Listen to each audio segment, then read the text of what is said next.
Yeah, she really did say that. Yeah, she really did say that after she just got done Gaddafi and then laughed about it. We came, we saw, he died. We came, we saw, he died. The fact that any human being would ever do that. By the way he died, that's some dark. He is, and he's actually still kind of good looking. Like, even for an older dude. Yeah, why not? He's still so good looking, and she's just so miserable. She's publicly humiliated. You probably didn't see this coming.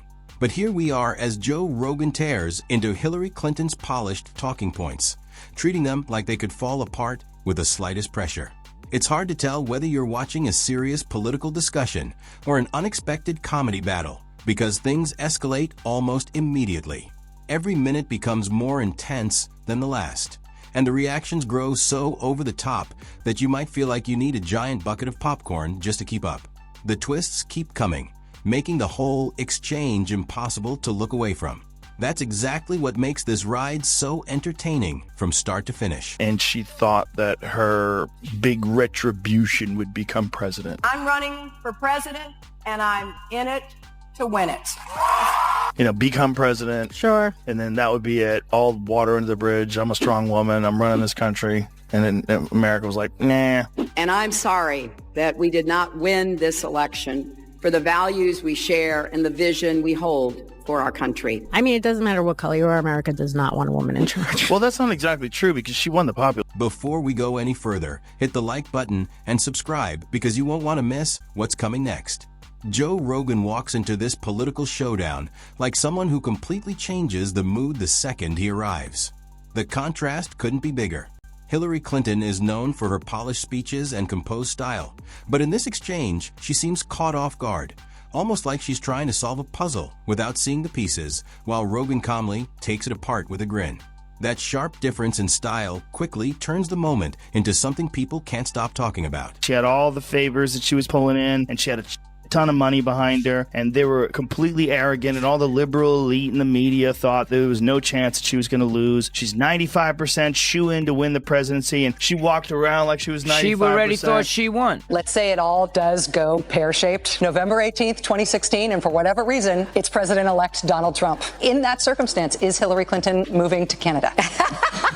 First of all, I do not think that will happen, and I have every confidence if I'm the nominee, it certainly won't happen. But the tension builds almost like a scene from a movie. Instead of calm background music, there's a feeling of disbelief hanging over the room that signals something big is about to happen. It all begins quietly as Hillary leans in, ready to deliver the polished remarks she's repeated so many times they seem effortless. At first, everything feels calm, but the mood quickly changes. Even before the first sign of conflict appears, you can sense that the conversation is about to take an unexpected turn. Democrats are not happy with this one. Jamie, go to that Hillary Clinton thing that I texted you today. This one is wild. We do not think the comprehensive health care benefits should be extended to those who are undocumented workers and illegal aliens. We do not want to do anything to encourage more illegal immigration into this country. We know now that too many people come in for medical care as it is. We certainly don't want them having the same benefits that American citizens are entitled to have. How about that? More MAGA than Trump. And then you couldn't believe you watched the news. Meanwhile, Joe Rogan carries himself like someone who sees politics as one big improv show, always ready with a quick response. He looks prepared to turn almost every remark into a joke that catches people off guard. His humor doesn't just get a laugh, it changes the mood of the conversation and keeps the pressure building. With every comment, it becomes more obvious that this exchange isn't going to stay calm for very long. Hillary Clinton said in an interview, if we can't control social media, we lose control. If the platforms, whether it's Facebook or Twitter X or Instagram or TikTok, whatever they are, if they don't moderate and monitor the content, we lose total control. Yeah, you're not supposed to have control over other human beings. Then everything changes. Joe Rogan begins with small, harmless questions and a few subtle reactions. Nothing too aggressive at first, just enough to make the conversation feel relaxed before the pressure starts to build. Hillary responds with the same calm confidence and polished delivery she's known for.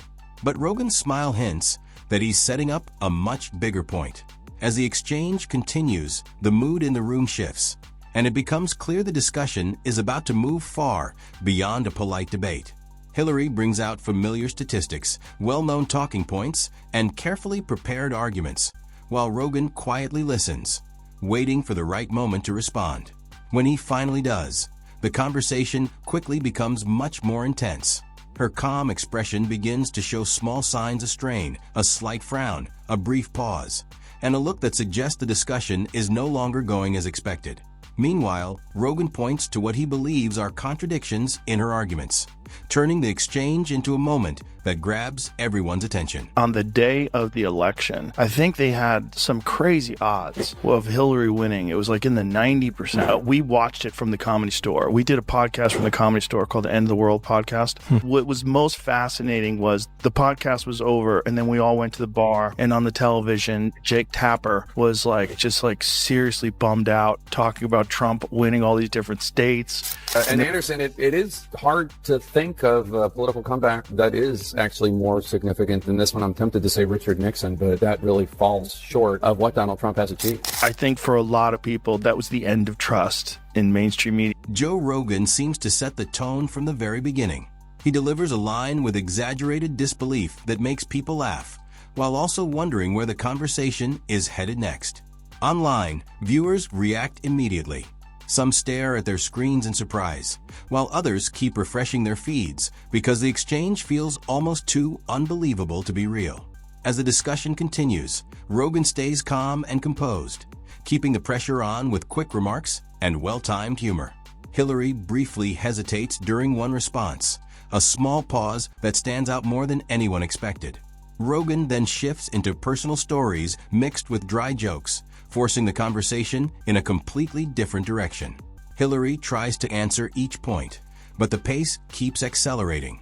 1 minute Rogan is talking about emails, and the next he's bringing up pop culture references, making the exchange feel less like a traditional political discussion and more like an unpredictable late-night comedy show. If you try to promote her as president against Trump, Democrats are going to vote for Trump. She should lose one more time. It's just awfully good that someone with the temperament of Donald Trump is not in charge of the law in our country. Because you'd be in jail. Secretary Clinton. But she's going to lose in a way that's it's crazy. No, they have nobody else. That's the other thing. But the thing is, he should lose in a way that's crazy if you're looking at competence, because he's so old. But people will vote for him just because the machine behind him has kept the country relatively okay. By this point, the entire mood has changed, turning what started as a normal political conversation into a major spectacle. It feels like watching an experienced chess player get surprised by someone making unexpected moves out of nowhere. The rules are still there, but the way the exchange unfolds becomes pure chaos mixed with perfect comedic timing.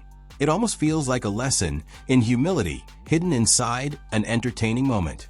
Then comes the part everyone wants to share, the clip that gets posted with reactions like, "Did he really just say that?"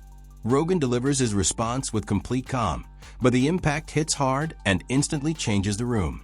Hillary's prepared points begin to lose their momentum, her pauses becoming more noticeable as the audience reacts with surprise and laughter. The most striking part is that Rogan never needs to raise his voice. He simply points out what he sees as contradictions with a relaxed confidence, almost like he's casually commenting on something obvious. JMO. This one is wild. This is Hillary Clinton in 2008, and Hillary Clinton saying some wild MAGA type shit. If they've committed a crime, deport them. No questions asked. They're gone. If they've been working and are law-abiding, we should say, here are the conditions for you staying. You have to pay a stiff fine because you came here illegally. You have to pay back taxes, and you have to try to learn English. And you have to wait in line. Anyone else to wait in line? More MAGA than Trump. And then it's you couldn't believe that. Watch the illusion. Dragons are real. Joe Rogan ends up creating a moment that many people never expected to see. He takes someone known for being highly prepared and controlled, like Hillary Clinton, and puts her in a situation where the reaction becomes, "Wait, what just happened?" Viewers respond immediately with comments, memes, and plenty of surprise. The conversation smoothly moves from politics to deeper ideas, then into pop culture and back again, with each response carrying an unexpected impact. Rogan isn't simply asking questions. He is creating a situation where Hillary has to look at arguments and moments from a different angle. The result is both entertaining and difficult to ignore. What begins as a normal political discussion turns into a fast-moving exchange filled with humor, quick thinking, and constant pressure. Hillary is left trying to respond in a conversation where the rhythm keeps changing. It feels like solving a puzzle while the pieces keep moving, and online reactions turn the entire moment into a celebration of the chaos. It's one of those things where women want a woman to be president so bad. They want one for the team so bad. And then there's so many people from the left that think she has the best chance of beating Trump or whoever is on the right. They're willing to exonerate her from so many different horrendous things. One of the things I always point out, like, people want to talk progressive, being left-wing, and she didn't even believe in gay marriage until 2013. They were trying to get people supporting her just because she's a woman. This is going to be her history. You know, women, ladies, I stand with her. So there's all these women that have this blind allegiance towards this career politician. It's completely full of shit. Joe sits back with complete confidence, taking a calm drink of water as if he's simply observing everything happening in front of him. The room goes quiet, almost like everyone is waiting for the next big moment. Then he asks a question that seems simple at first, but it puts pressure on Hillary's carefully prepared answer. She starts off confident and controlled, but Rogan's small reactions, the slight smile and raised eyebrow, create a different kind of tension. Her response slowly begins to lose its rhythm, like she is trying to regain control of a conversation moving faster than expected. The interesting part is Rogan's approach.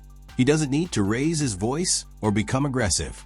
Instead, he challenges ideas through calm questions and quick observations.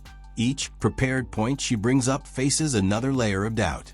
As she tries to adjust, Rogan's timing, sharp transitions, and unexpected turns keep the exchange moving.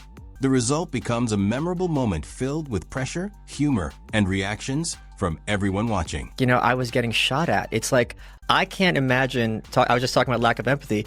I can't imagine being in a situation where I'm on television and I'm saying things that are so removed from the truth. Right. Like, I can't wrap my head around that. Well, Hillary did the same thing. Well, she's a congenital liar, as she was referred to by the New York Times back in the day. But, and rightly so, but people forget this. She did talk about a firefight that she was involved in. I was under sniper fire, and the worst thing about that people didn't give a shit about, she said when she was in Bosnia, she was under sniper fire. It's like, around the middle of the conversation, everything takes a turn into complete unpredictability as Rogan starts mixing politics and pop culture in a way that feels almost unreal. Different ideas collide as historical references meet MMA comparisons, creating a strange but entertaining combination that somehow keeps the discussion moving. Hillary tries to adjust by bringing in facts, statistics, and even a few lighter moments of her own. But Rogan has already changed the tone of the conversation, making it less formal and much harder to control. The reaction from viewers matches the energy in the room, with people showing surprise, excitement, and the feeling that they are watching something unusual unfold. The most surprising part is how one simple comment from Rogan can make a carefully prepared response suddenly feel outdated. His calm delivery and dry humor create moments that can have more impact than a direct attack, showing how powerful timing and style can be in a conversation. Saudi Arabia is not allowed to give Hillary Clinton's campaign $10 million. It's a criminal enterprise. Saudi Arabia giving $25 million. Qatar. But they could give the Clinton Foundation $10 million. So I'd like to ask you right now, why don't you give back the money that you've taken from certain countries that treat certain groups of people so horribly? You write these rules, they find another way to do it. You talk about women and women. What makes the moment even more surprising is that Rogan never appears to be forcing anything. He isn't trying to create an embarrassing situation. He's simply acting naturally. And that alone seems to challenge Hillary Clinton's carefully prepared style. She leans forward and attempts a strong comeback, delivering a response meant to sound confident and convincing. But Rogan quickly moves past it with a calm reaction, almost like someone who knows exactly how to handle a weak argument without making a big show of it. The result becomes a strangely entertaining and uncomfortable moment to watch. It feels like a slow-motion clash of timing, humor, and personality, where every pause and small reaction adds to the tension. Rogan doesn't have to push the conversation aggressively. He stays relaxed, lets the discussion unfold, and allows the unexpected moments to speak for themselves. The humor comes from how naturally the exchange develops and how quickly the dynamic changes. Wow. The thing that got me was when they were confronting Bill recently about Monica Lewinsky, and they asked him, do you owe her an apology? Right. And he was like, if anybody thinks that I got out of that free, you're crazy. Let me tell you something. I left the White House millions of dollars in debt. Yeah, and they stole the furniture and they had to return it. Do you They remember stole that? the furniture? Yeah, they looted the White House. They had to return all the shit they stole. Come on. There's a book called Final Exit written by Barbara Olson, who died in 9/11, and it's all about everything. As the conversation finally comes to a close, the impact of the exchange is impossible to ignore.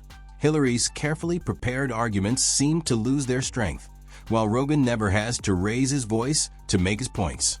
His quick humor, calm attitude, and perfect timing carry the moment, leaving commentators and viewers debating whether this represents a new style of political discussion where comedy can sometimes hit harder than traditional authority. What makes it stand out is that Rogan never appears to celebrate the situation or mock the other side. He simply stays relaxed and allows the inconsistencies he notices to speak for themselves through subtle comments, pauses, and reactions. The result feels like an example of how simple humor and conversation can challenge even the most polished public figures without becoming cruel. It turns the entire exchange into a lesson in timing, communication, and confidence wrapped inside an unforgettable moment.